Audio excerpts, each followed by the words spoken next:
Bienvenidos a su programa ¡Qué pena!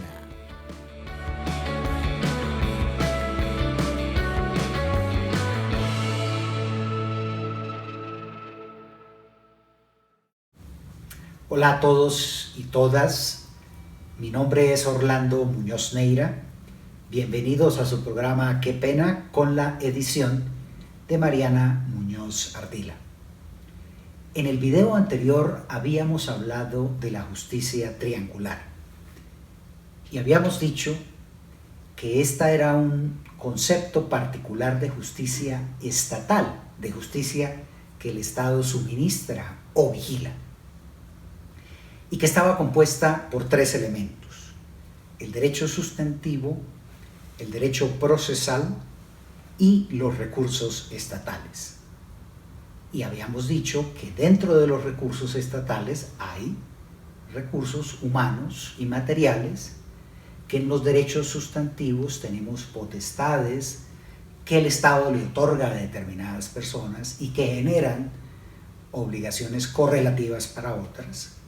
Y habíamos hablado del proceso como un método institucionalizado para solucionar las controversias que se puedan presentar en el ejercicio de los derechos sustantivos.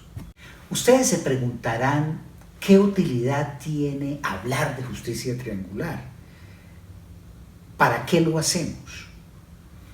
Y muy seguramente esta pregunta es muy válida cuando, estudiando la filosofía del derecho, conceptos de justicia tenemos a granel. Y comenzamos con la justicia como la concebía Ulpiano, como aquella que consiste, como la virtud que consiste en dar a cada quien lo que le corresponde, y así otra serie de conceptos de justicia. Tengo acá unos escritos de Robert Alexi sobre la justicia como corrección. También podemos leer, por ejemplo, el libro de Amartya Sen sobre la idea de justicia.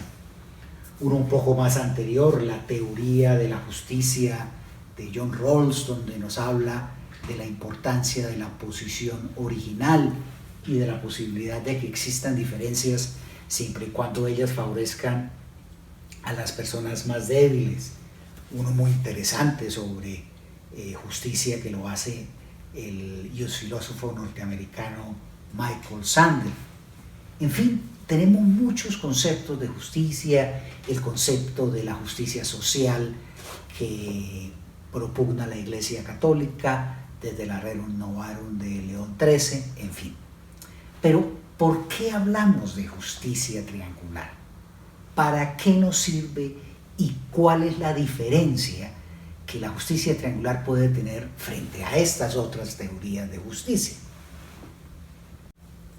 Y el punto crucial aquí es que, sin perjuicio de que por distintas razones, convicciones morales, religiosas, apliquemos uno u otro modelo de justicia, al final de cuentas, la que nos interesa a nosotros como miembros de una sociedad y sobre todo a quienes somos abogados, es la justicia que depende del Estado.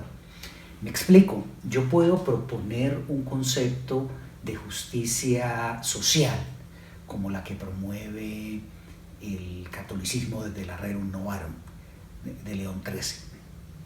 O puedo proponer un sistema de justicia participativa, donde la mayoría de ciudadanos y ciudadanas se puedan expresar, en fin. Pero la mayor parte de esos esquemas de justicia al final aterrizan en que quien las tiene que realizar, quien tiene que hacer esos conceptos de justicia vigentes, es el Estado. Es decir, no hay una especie de entelequia, de ángel que venga con poderes sobrenaturales a impartirnos y a darnos la justicia que todos necesitamos.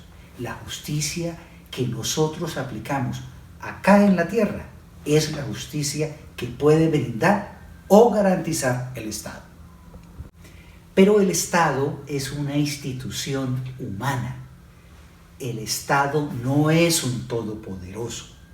Y por eso, cuando nosotros concebimos la justicia desde estos tres componentes, derecho sustantivo, derecho procesal y recursos con los que cuenta el Estado, y hacemos un andamiaje que permita la coordinación adecuada entre estos tres componentes, vamos a tener mejores expectativas de justicia.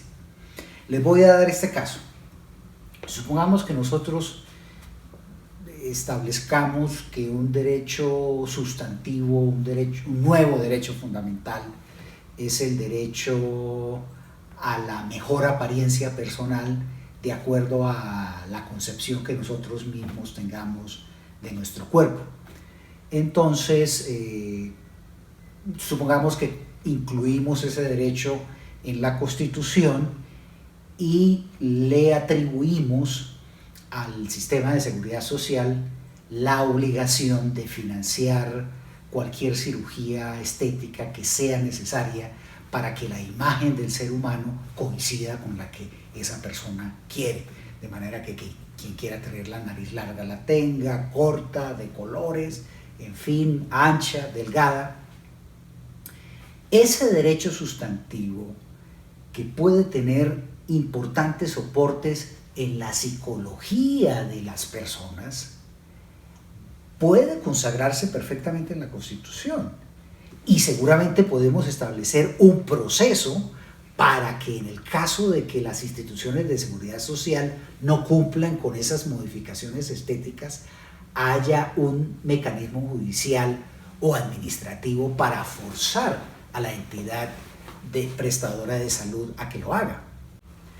Pero si los recursos con los que cuenta el Estado no son, como sabemos, ilimitados, si los recursos que le llegan a las EPS como empresas promotoras de salud no son tan absolutos o tan enormes como muy seguramente esperaríamos para que ese derecho de imagen personal se pueda cumplir, entonces vamos a terminar consagrando un derecho sustantivo que a la postre resulta incumplible.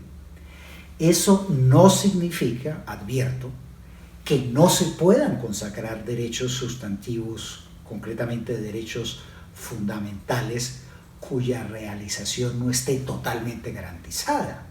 Por supuesto que no, y tampoco implica que el Estado colombiano tenga que renunciar a los compromisos internacionales que en materia de derechos humanos ha suscrito desde hace varias décadas. No me estoy refiriendo a eso. Simplemente estamos poniendo de presente el hecho de que si la concepción de derecho sustantivo es demasiado ideal, es posible que esa concepción no tenga una realización en la vida común y corriente de los seres humanos que estamos sometidos a la autoridad de un Estado. Voy a dar otro ejemplo en materia de derecho sustantivo. Yo tengo acá conmigo el Código Penal. Entonces, el Código Penal establece normas sustantivas. Tenemos un derecho sustantivo penal. Y supongamos que queremos poner una pena capital, la pena de muerte, por ejemplo, a quienes cometan determinados tipos de delitos. Actos de corrupción serán sancionados, todos los actos de corrupción, con pena de muerte. Eso implicaría, por supuesto, una reforma constitucional, implicaría salirnos de algunos tratados internacionales que tenemos sobre derechos humanos, en fin. Pero supongamos que consagramos esa disposición a nivel de derecho sustantivo. ¿Qué pasa con la posibilidad de su aplicación real? ¿Vamos a contar, es la pregunta, con un proceso lo suficientemente justo, lo suficientemente equilibrado y racional para que ese postulado del derecho sustantivo se cumpla? ¿Vamos a tener todas las herramientas tecnológicas o de avanzada para que en la ejecución de una pena capital lo hagamos con el menor nivel de crueldad posible? Entonces, de nuevo, es posible que yo consagre este tipo de derecho sustantivo, que diga que las penas son el triple o el cuádruple de lo que son en este momento. Pero si no cuento con los instrumentos procesales, con los recursos estatales para hacerlo, voy a poner una norma sustantiva sobre el papel incumplible. Y eso va a generar una sensación peor de injusticia. Por consiguiente, si nosotros queremos un Estado cuya administración de justicia sea racional, no podemos pensar simplemente en la consagración de derechos porque sí. Consagramos unos derechos sustantivos, primero por el concepto democrático del Estado, por las obligaciones internacionales que nuestro Estado tiene, por la concepción de respeto de la persona humana. Pero al mismo tiempo tenemos que pensar cómo es que el cumplimiento de esos derechos sustantivos se va a dar. Si tenemos, por ejemplo, cantidad de entidades estatales, todas luchando contra la corrupción y todas haciendo procesos que son bastante similares, entonces uno se preguntaría si ante la eficacia o ineficacia de la existencia de esos órganos no sería necesario plantearnos en una reorganización estatal que permitiera un ejercicio de las tareas en contra de la corrupción muchísimo más eficaces. Este es el concepto de justicia triangular al que yo los invito para que analicemos y discutamos desde un punto de vista democrático e institucional. Muchas gracias.